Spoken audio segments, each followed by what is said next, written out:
Hello students, कैसे हैं आप सब। होप सो अच्छा आप तैयारी चल रही होगी। हाँ जी, आज की जो वीडियो है ये मोस्ट डिमांडेड वीडियो है and most most most important video है। आपने क्या करना है, वीडियो को लाइक करना है और अपने सब दोस्तों के साथ शेयर करना है, और अगर चैनल पे नए हो तो चैनल को सब्सक्राइब करना है। देखिए, आज की वीडियो में डिस्कस करने वाला हूँ कि अगर आप इंटरमीडिएट के स्टूडेंट हैं तो आप एएस का आंसर कैसे लिख के आएंगे, और अगर आप सीए फाइनल के स्टूडेंट हैं तो आप इंड एएस का आंसर कैसे लिख के आएंगे।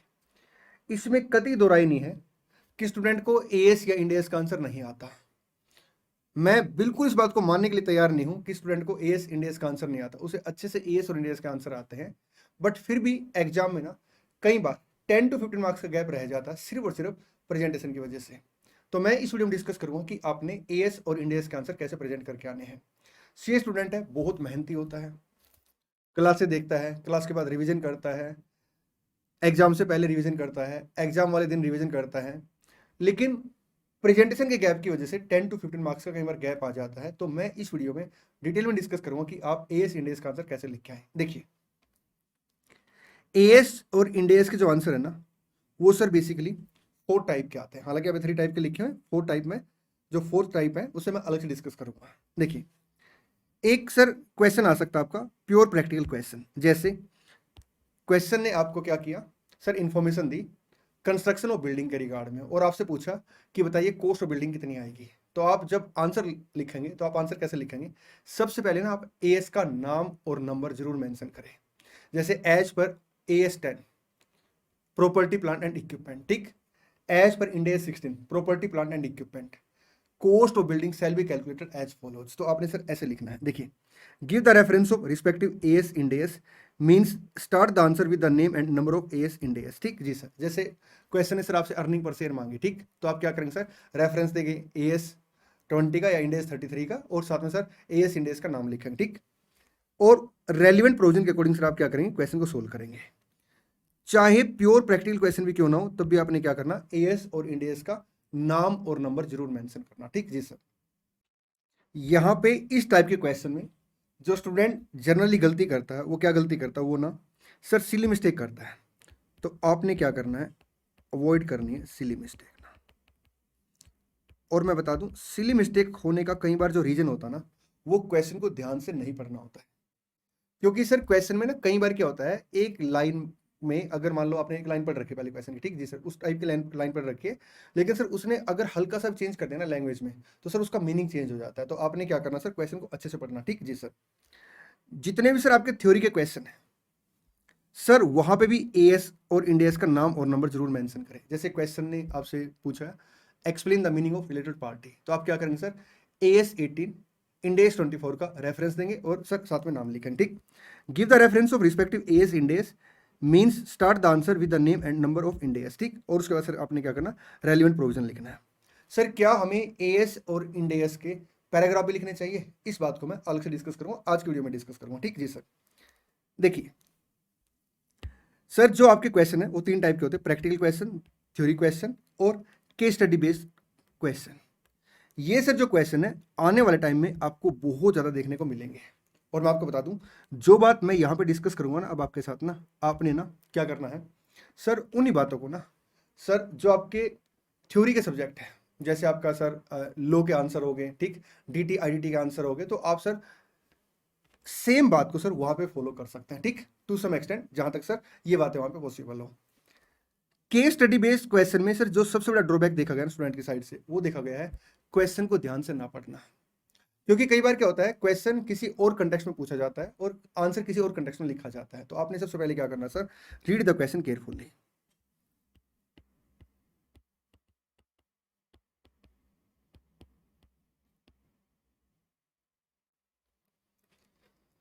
देखिए, अगर केस स्टडी बेस्ड क्वेश्चन है तो सबसे पहले सर आप क्या करेंगे, रिस्पेक्टिव जो भी आपका इंड AS है उसका नाम और नंबर लिखेंगे, और फिर सर रिस्पेक्टिव प्रोविजन को एक्सप्लेन करेंगे। जैसे एज पर Ind AS 16 property plant and equipment, फिर सर आप क्या करेंगे, जो भी सर क्वेश्चन दे रखा ना, जिस रेफरेंस में क्वेश्चन दे रखा उस रेफरेंस में सर क्या करेंगे, आप रिस्पेक्टिव प्रोविजन लिखेंगे।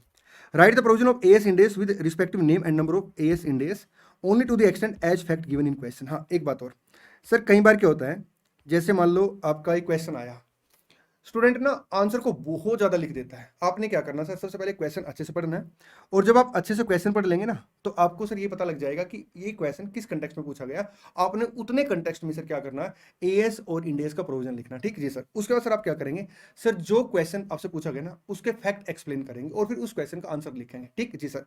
आई मीन टू से सर यहाँ पे ना 3 स्टेप आपने फॉलो करने। पहला स्टेप, आप रेफरेंस देंगे रिस्पेक्टिव एएस इंडेस के प्रोविजन का। ठीक जी सर। एएस इंडेस का नाम लिखेंगे, नंबर लिखेंगे। ठीक जी सर। और सर फिर आप प्रोविजन लिखेंगे टू द एक्सटेंट सर जितना क्वेश्चन पूछा गया। सेकंड स्टेप में आप क्या करेंगे सर, जो क्वेश्चन फैक्ट देना आप उन फैक्ट के बेस पे सर क्या करेंगे, आंसर को एक्सप्लेन करेंगे। ठीक जी सर। क्वेश्चन को एक्सप्लेन करेंगे, आंसर लिखेंगे। Explain the fact as given in question, start with in the present case oblique question. हाँ, ये हेडिंग रहेगा आपका, इन द प्रेजेंट केस या इन द प्रेजेंट क्वेश्चन। ठीक जी सर। उसके बाद सर आपने क्या करना, कंक्लूजन लिखना है। अब जो कंक्लूजन है ना सर, इसकी लैंग्वेज पे बड़ा ध्यान देना पड़ेगा कि हमें कंक्लूजन कितना लिखना है।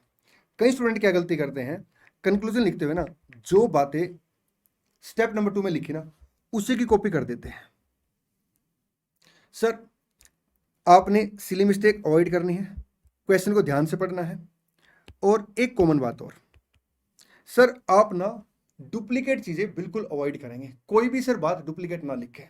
Do not right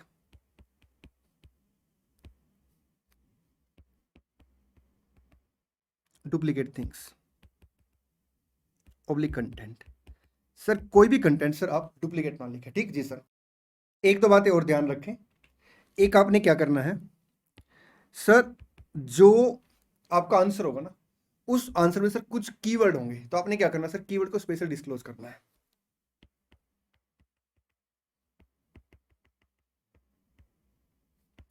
special disclosure of keywords.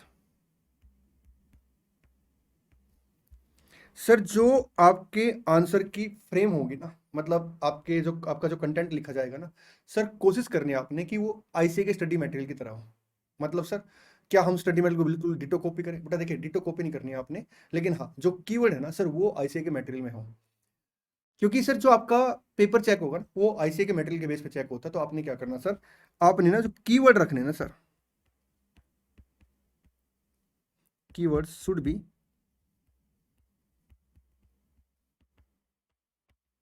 Similar to ICI study material. क्योंकि मैं अपनी क्लास के अंदर सर जो केस स्टडी बेस्ड क्वेश्चन के सॉल्यूशन कराता हूं सर, उसमें जो कीवर्ड होते हैं वो बिल्कुल आईसीआई के स्टडी मटेरियल जैसे होते हैं।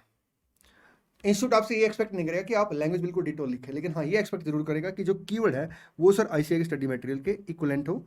सर जो आईसीआई के स्टडी मटेरियल में कीवर्ड यूज हुए सर वो। कंक्लूजन सर कैसे लिखें, देखिए कई बच्चे क्या गलती करते हैं सर, ये बात मैंने पहले बोली थी, मैं दोबारा बोल देता हूँ कि कंक्लूजन में ना यही बात दोबारा लिख देते हैं। सर आपने ये बात दोबारा नहीं लिखनी, बल्कि सर आपने ना कंक्लूजन लिखते हुए क्या करना सर, ध्यान रखना है कि जो क्वेश्चन है ना वो किस कंटेक्स्ट में पूछा गया है। सर 4 तरह के क्वेश्चन बन सकते हैं।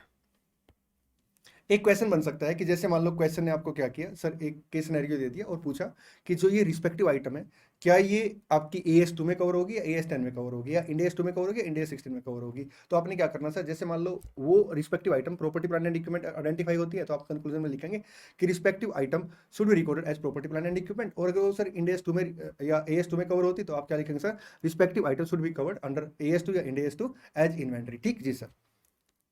सर दूसरी वैरायटी ये बन सकती है कि क्वेश्चन आपसे पूछेगा कि ये जो रिस्पेक्टिव आइटम है क्या ये इन्वेंट्री है या प्रॉपर्टी प्लांट एंड इक्विपमेंट है, एंड वाई। सर उसका रीजन पूछेगा तो फिर आपने क्या करना सर, कंक्लूजन में ना सर आंसर भी लिखना है यस या नो, और सर साथ में क्या करना सर, आपने फिर रीजन भी एक्सप्लेन करना है। सर थर्ड क्वेश्चन की वैरायटी ये बन सकती है कि क्वेश्चन आपको ना एक सोल्यूशन दे देगा कि अकाउंटेंट ने ये ट्रीटमेंट दिया है। पहले वो क्या करेगा, केस सिनेरियो देगा और फिर सर उसके बाद ना ट्रीटमेंट जो है अकाउंटेंट ने कर रखा उसको बता देगा कि अकाउंटेंट ने ट्रीटमेंट कर रखा है, और उसके ऊपर आपसे कमेंट मांगे जाएंगे। तो आपने क्या करना सर, फिर आपने कमेंट करने हैं कि जो ट्रीटमेंट है ना अकाउंटेंट का वो सही है या गलत है। अगर सर सही ट्रीटमेंट है तो आप सही बोलेंगे, अगर गलत ट्रीटमेंट तो आप गलत बोलेंगे। ठीक है जी सर। सर कई बार क्वेश्चन में आपसे सजेशन मांगी जाती है कि सजेस्ट कीजिए, तो फिर आप क्या करेंगे सर, अकाउंटिंग ट्रीटमेंट को ना एज ए सजेशन लिखेंगे। ठीक जी सर, कि वी आर सजेस्टेड दैट। ठीक, आगे बढ़ते हैं। मैंने 2 पॉइंट और रखे थे। एक पॉइंट ये रखा था कि क्या हमें पैराग्राफ लिखना चाहिए नहीं लिखना चाहिए। देखिए दोस्त, पैराग्राफ की एज सच कोई नीड नहीं होती, लेकिन कुछ इंपॉर्टेंट पैराग्राफ होते हैं जो जैसे मैंने क्लास में आपको पैराग्राफ मेंशन करवा रखे कि ये पैराग्राफ इस एएस का याद रखना आपने, ये पैराग्राफ आपने इस इंडेस का याद रखना। तो जो पैराग्राफ मैंने क्लास में मेंशन करवा रखे ना, आपने सिर्फ वही पैराग्राफ सर रेफरेंस के लिए याद रखने, बाकी सर पैराग्राफ याद करने की नीड नहीं है। और एक बात और, अगर पैराग्राफ आपको एप्रोप्रिएट याद नहीं है तो आप गलत पैराग्राफ ना लिख के आए। क्यों सर, एग्जामिनर को कौन सा सारे पैराग्राफ याद हैं? मैं आपको बता दूं दोस्त, एग्जामिनर के पास ना, जो आपकी कॉपी चेक करता है, उसके पास ना, कॉपी चेकर के पास ना सर पहले सॉल्यूशन होता है। उसने कुछ नहीं करना, सिर्फ देखना है कि पैराग्राफ क्रॉस हो रहा है नहीं हो रहा। ठीक जी सर। एक बात और, मैंने स्टार्टिंग में बताया था कि जो एएस इंडेस के क्वेश्चन है आपके 4 वैरायटी के, 3 वैरायटी मैंने यहाँ पे लिख रखी है। आइए 4th वैरायटी और डिस्कस करते हैं। सर 4th वैरायटी के जो क्वेश्चन है, आपका क्वेश्चन कंबाइंड आएगा।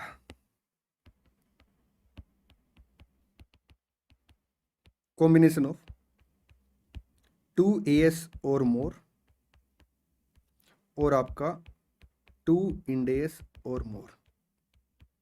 सर ऐसे क्वेश्चनों को हम कैसे हैंडल करें? देखिए दोस्त, अगर ऐसे क्वेश्चन आते हैं तो आपने क्या करना सर, दोनों या दो से ज्यादा अगर एएस इंडेस है तो सर आपने रिस्पेक्टिव एएस और इंडेस के नाम लिखने और फिर सर उन क्वेश्चनों को सोल्व करना है।